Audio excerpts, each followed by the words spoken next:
Confira com Thales Mendes as principais notícias de segurança pública do norte de Minas.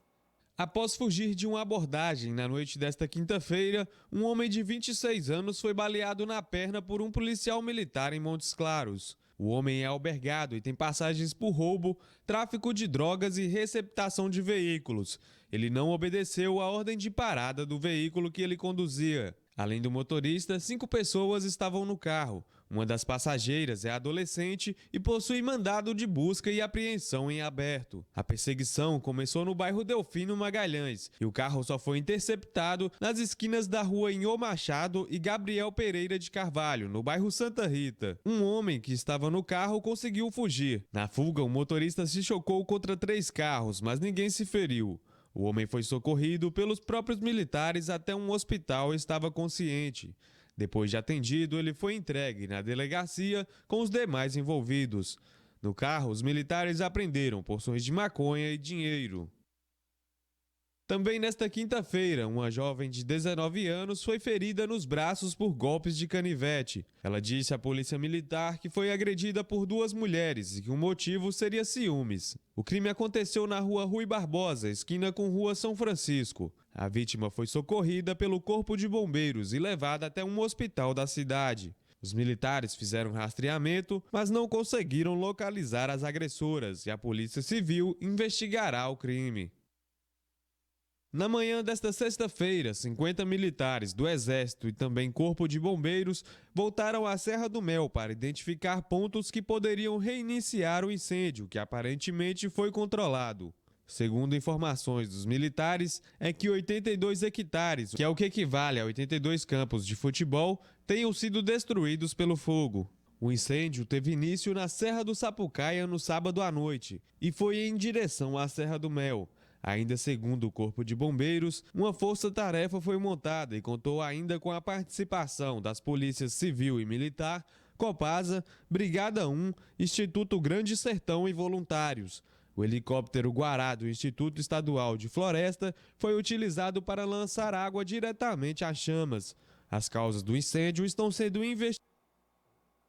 O Enem será realizado este ano nos dias 13 e 10 de novembro, em mais de 1.700 municípios brasileiros. Cerca de 5 milhões de pessoas farão o Enem, que terá novidades este ano. Confira mais detalhes com Maurício Nunes. Participantes do Exame Nacional do Ensino Médio Enem poderão usar documentos vencidos para a identificação nos dias do exame. Essa é uma novidade na aplicação deste ano. De acordo com o Ministério da Educação, o MEC, esses documentos, no entanto, devem ser originais e conter foto. Cópias simples, autenticadas em cartórios ou documentos sem fotos não serão aceitos pelos aplicadores. Todos os candidatos inscritos no Enem deverão apresentar um documento de identificação para fazer as provas. O MEC alerta que quem apresentar a via original do documento oficial de identificação que esteja danificada, ilegível, com foto infantil ou que inviabilize a sua completa identificação ou de sua assinatura, poderá realizar o Enem desde que se submeta à coleta do dado biométrico, de informações pessoais e da assinatura em formulário oferecido pelo aplicador.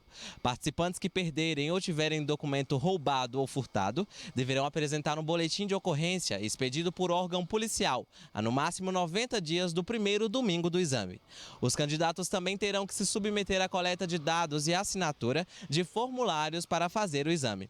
Somente serão aceitos documentos físicos.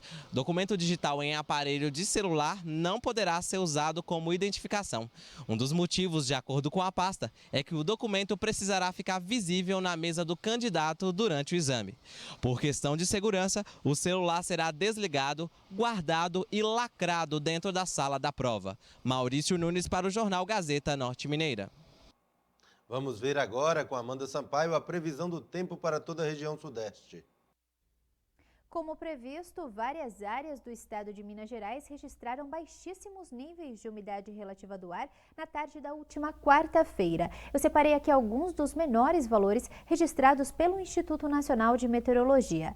Na região da Chapada Gaúcha, Unai e São Romão, a umidade relativa do ar chegou a 10% na hora mais quente do dia, 12% de umidade em Montes Claros, 11% em Montalvânia e em Belo Horizonte, a umidade relativa do ar chegou a 13%. vento. Várias outras áreas do Sudeste também tiveram baixos níveis de umidade relativa do ar na tarde da última quarta-feira, mas áreas de instabilidade conseguiram se formar sobre o sul do estado de São Paulo e inclusive choveu. De acordo com dados do CEMADEM, o acumulado de chuva em Iguape chegou a 10,8 milímetros e em Registro choveu 8,4 milímetros. No decorrer desta sexta-feira, o avanço de uma nova frente fria em direção à costa da região sudeste do Brasil vai deixar os estados de São Paulo e do Rio de Janeiro em situação de pré-frontal. Isso significa que as temperaturas ficam mais elevadas com a aproximação do sistema e pode ventar moderado em várias áreas desses dois estados, inclusive nas capitais. A chuva deve vir a partir da tarde em grande parte do estado de São Paulo, mas de forma extremamente isolada. Também pode chover na região da Grande São Paulo, em áreas do sul do estado de Minas Gerais e em áreas próximas ao Vale do Paraíba Paulista e Fluminense. Nesses locais, a chuva deve vir a partir da tarde, pode vir acompanhada de raios, mas não há alerta para temporais. O tempo vai ficar mais instável sobre áreas do Vale do Ribeira e litoral sul do estado de São Paulo. Na região de Santos, o dia começa com sol entre muitas nuvens e ao longo da tarde pode chover, mas sem risco para temporais. A chuva deve acontecer de forma mais frequente em áreas próximas ao Vale do Ribeira, mas mesmo assim sem alerta para chuva forte.